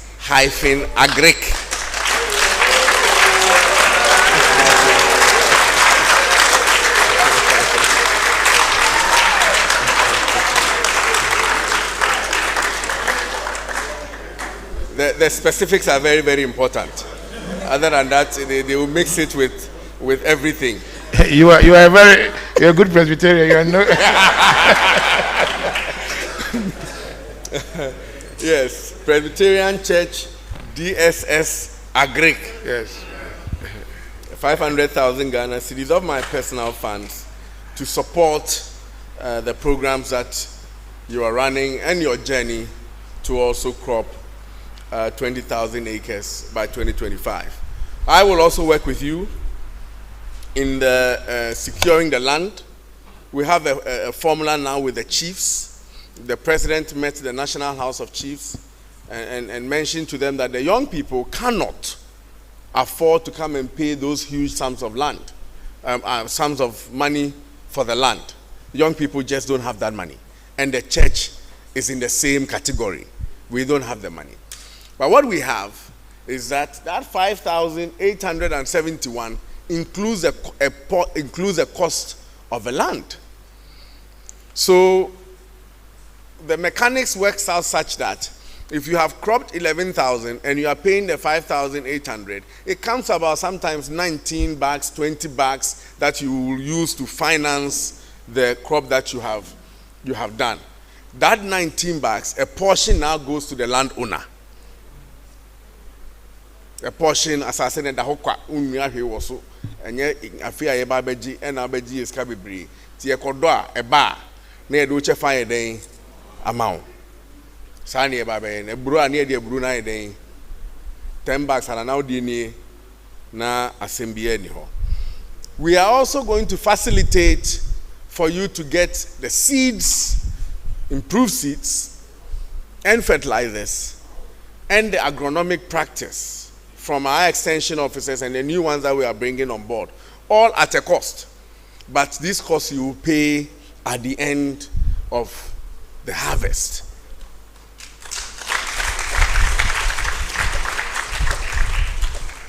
So there's really no excuse.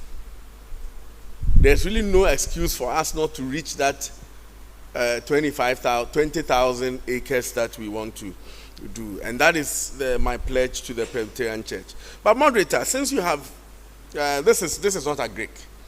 This is not a Greek. There's one thing that I really want to do for the Presbyterian Church I know the dates is in November. And November, it's an extremely busy month, having launched the Planting for Food and Jobs. My calendar for November is gone. In fact, the cabinet has agreed to even excuse me from a lot of the meetings. I'm also a member of the EMT. I've been excused to make sure that we get the harvest. I'm sure you know that in about 3 weeks, the northern sector will be harvesting, right? Yes, so I have to be there. I have to go and pitch camp because no grain is leaving the country this year. Hey. Yes, we have to feed ourselves. We invest in our farmers, and then people come from the neighboring countries to take the little crop produce away, and then the price of our food on the market is just skyrocketing, and everybody thinks that I'm incompetent. And so I'm going to pitch camp there to make sure that we don't lose the grains that we are producing. But something that I really thought about that I want to really do for the Presbyterian Church is, I know you have, moderators have a sort of a pension. I hope it's good pension. But if the church will allow me, is to set up a Joymante fund that will support retiring moderators with 500,000 cedis every time.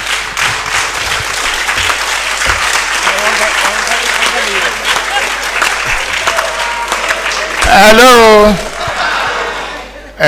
You didn't let him finish. Let him finish the statement, please. That will support a moderator who is completing. Yes. Every time. Yes, so I think it's every 4 years, right? 5. Every 5 years. Yeah. So when you are leaving, every 5 years, the JOY Mante fund. Monitorial fund. Yes, will give the 500. The exiting moderator 500,000. Yes, in today's terms. So in the next 5 years, they will prorate it in a certain mechanism, and then if it is agreeable by the church,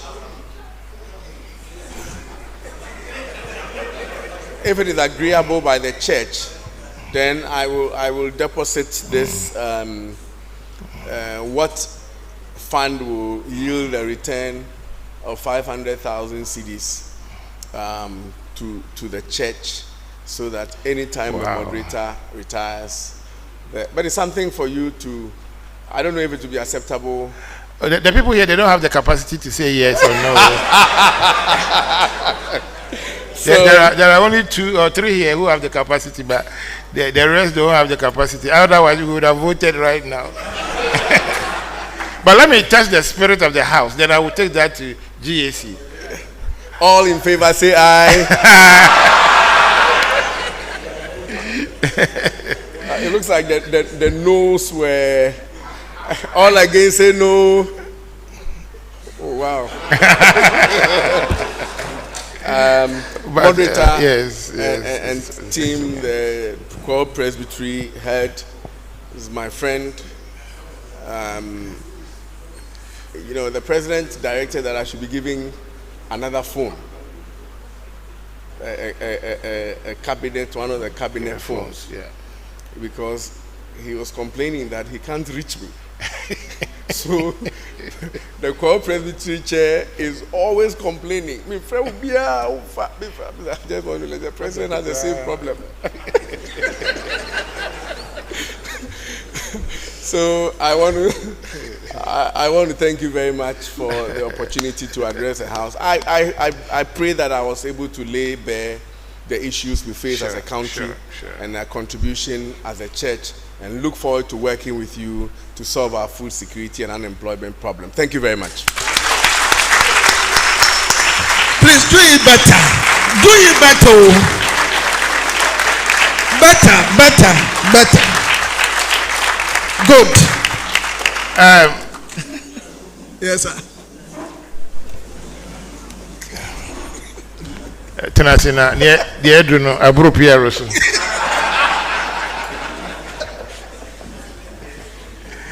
Let me invite the Director DSS to make a response, after which we will take the vote of thanks. Then we all will take a picture outside afterwards. Okay.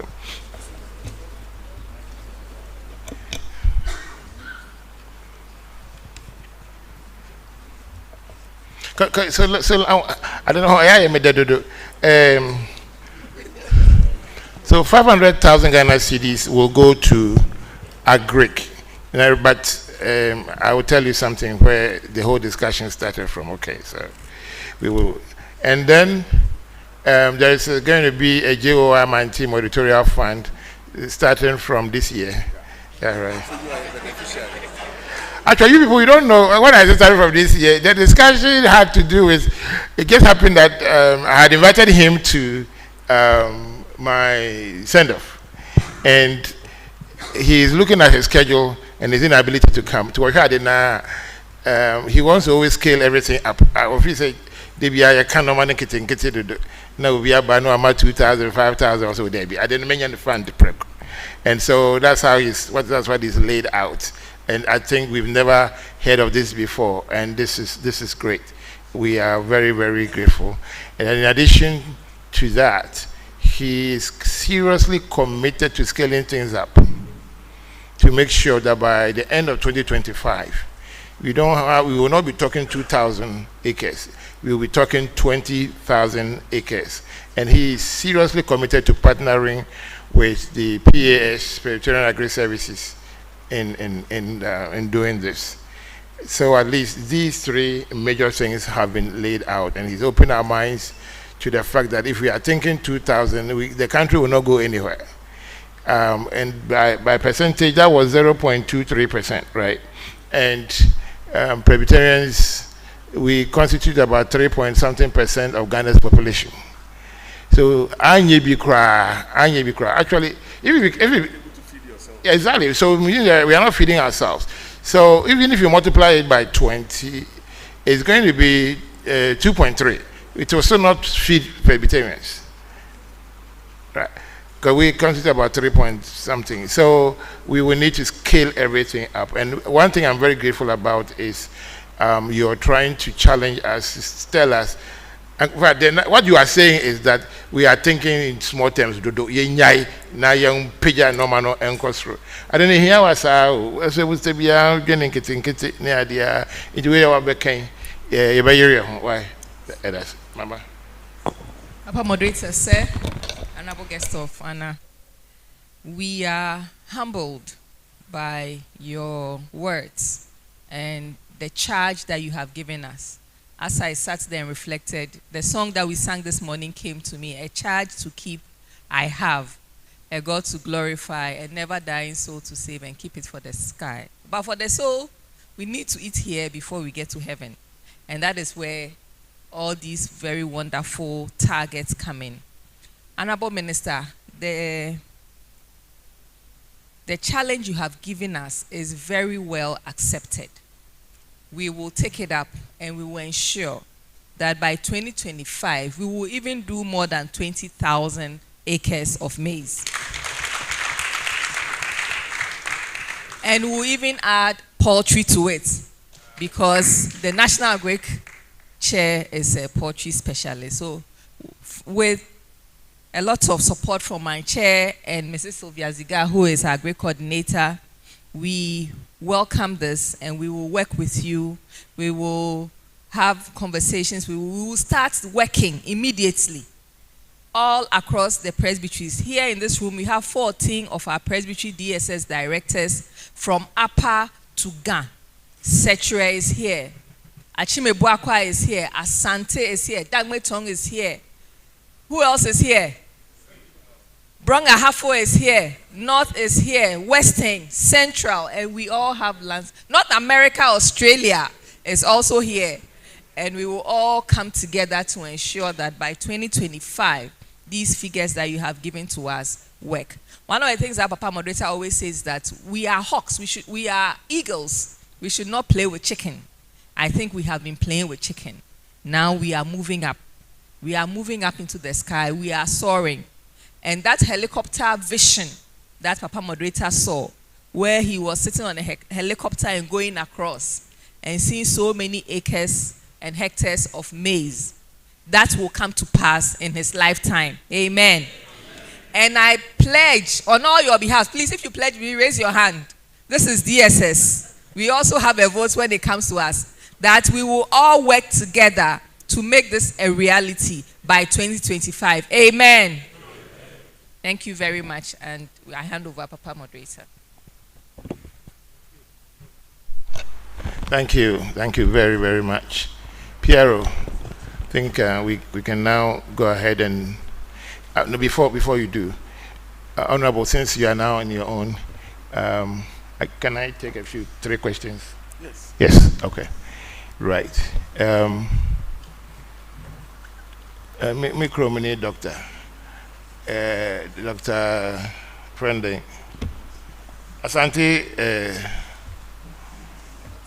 Dr. Dako, do you have any comments or questions for the Honorable? He is a senior lecturer at KNUST in, is it agric engineering or agric engineering? Okay, right. Microphone to him, please. Debbie, I'm found Honorable microphone. Hey, yeah, baby, I see.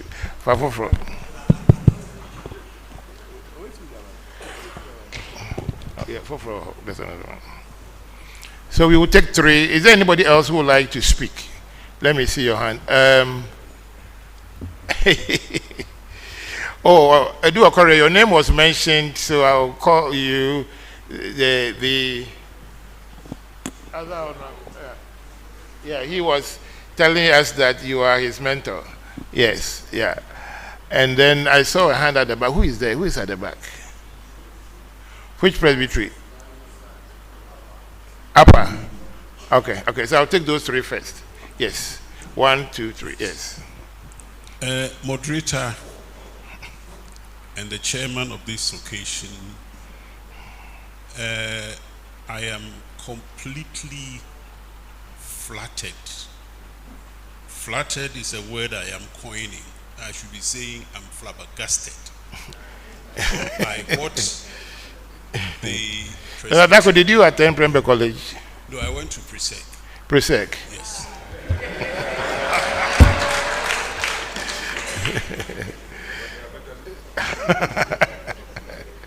Yes. What has happened, I marveled. And it gives us a big challenge as Presbyterians to partner with a Presbyterian minister to try to feed the country. It is marvelous.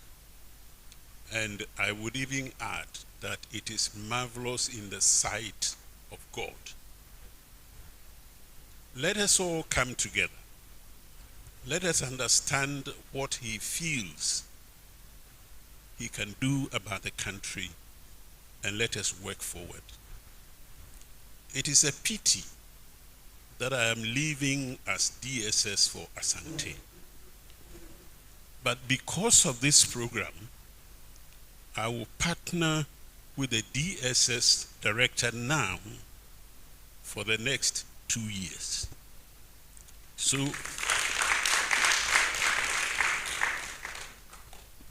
it means I will work with him. I will receive no stipend for the next 2 years, so that I can also see the 20,000 acre farm, so that I can enjoy with the moderator.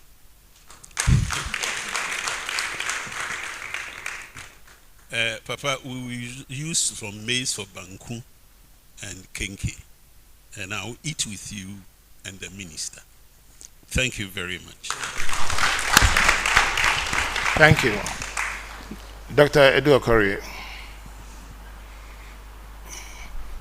He is a senior lecturer in rural development.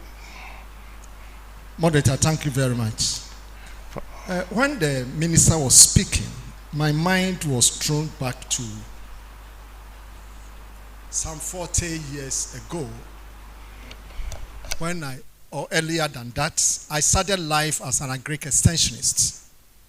And in those days, from the vision of the first president in the first republic, agriculture was used as a source of employment, mass employment.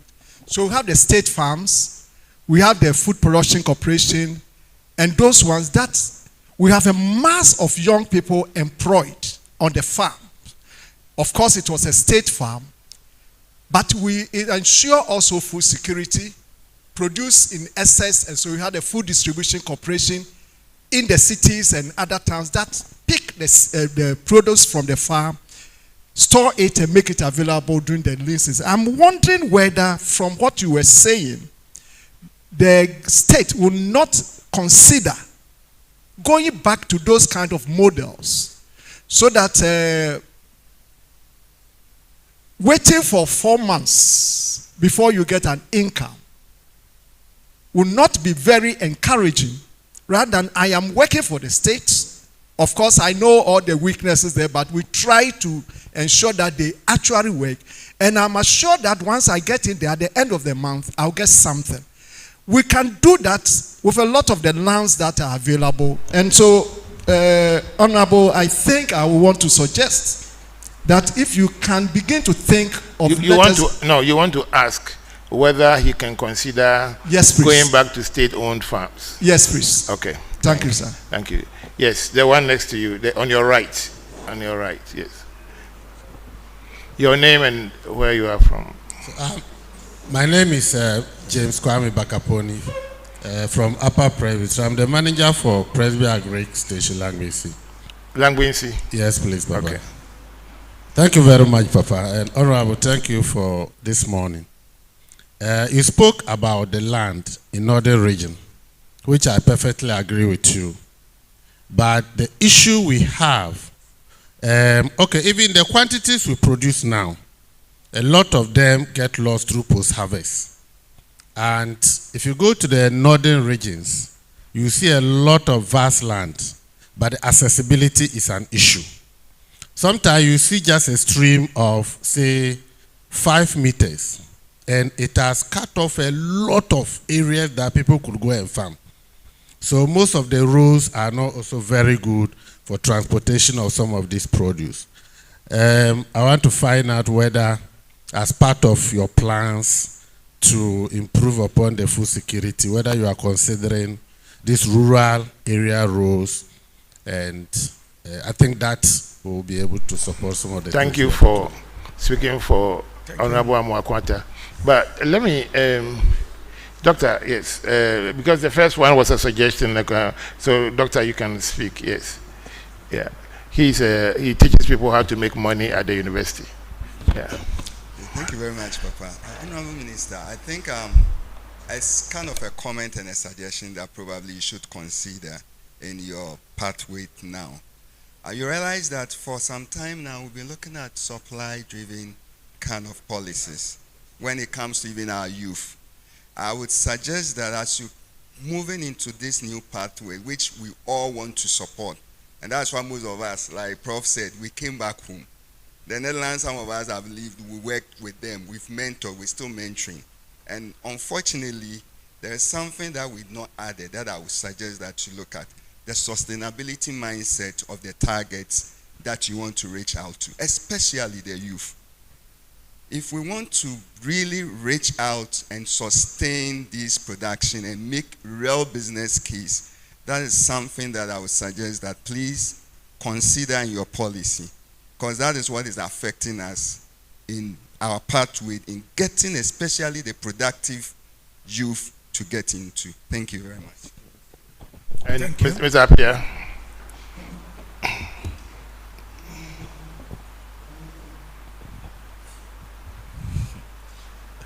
One moderator, I just want to support what the minister, honorable minister, has said in terms of, going into maize production. The price he quoted, I would say, is even generous. 2 weeks ago, I'm into some small farming. Oh. Yes. I'm into cocoa,